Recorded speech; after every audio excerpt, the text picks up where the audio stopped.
வணக்கம் நண்பர்களே, நம்ம 100 நாள் சவால்ல இது நாள் 3. இன்னைக்கு வந்து காலையிலே ரன்னிங் கிடையாது. இன்னைக்கு வந்து ஆஃப்டர்நூன் ரன்னிங் தான். ஏன்னா இன்னைக்கு ஒரு ஈவென்ட்க்கு போறேன். நம்ம நண்பர் ஒருத்தர் பஜாஜ் புனே மேரத்தான்ல 5 கிலோமீட்டர் ஓட போறாரு. என்னையும் வரீங்களா ப்ரோன்னு கேட்டாரு. சரி நானும் வரேன் போலாம் சொல்லிட்டு கிளம்பிட்டேன். இவரு தான் நம்ம மதுரைக்கார பூனே நண்பர். நாங்க போனதே கொஞ்சம் லேட்டா தான் போனோம். அதனால அவர் போன உடனே ரன்னிங் கிளம்பிட்டாரு. அங்க வந்து ஜும்பா கிளாஸ் நடந்துருச்சு. அதெல்லாம் கொஞ்சம் நேரம் பார்த்து என்ஜாய் பண்ணிட்டு இருந்தேன். அப்புறம் அவரும் ரேஸை முடிச்சுட்டு வந்துட்டாரு. அப்புறம் அவர்கிட்ட இந்த ரேஸ்ல எப்படி போச்சு சொல்லி பேசிட்டு இருந்தேன்.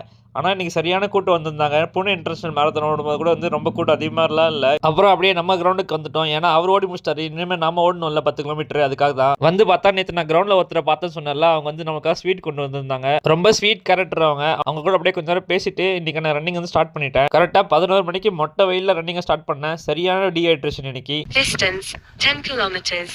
Time 51 minutes 42 seconds. அப்புறம் ரூமுக்கு வந்து குளிச்சுட்டு டீஹைட்ரேஷனுக்காக தண்ணி குடிச்சிட்டு அப்புறம் நம்ம ஃப்ரெண்டு கொடுத்த ஸ்வீட்டை சாப்பிட்டுட்டு இன்னைக்கான ஃபர்ஸ்ட் சாப்பாடை சாப்பிட்டேன். மக்களே யாருக்கெல்லாம் தைல சுகர் போட்டு சாப்பிட்டா பிடிக்கும்னு சொல்லுங்க. நான்லாம் அடிமை அதுக்கு. அப்புறம் நல்லா தூங்கி எந்திரிச்சேன். அப்புறம் நடு சென்டர் வெப் சீரிஸ் கொஞ்ச நேரம் பார்த்துட்டு டின்னர் சாப்பிட்டுட்டு ஃபிஷ் ஆல் விட்டமின் சி போட்டு இந்த லீவை வந்து ஸ்ட்ராங்கா முடிச்சுட்டேன். நீங்களும் கடினமா இருங்க மக்களே.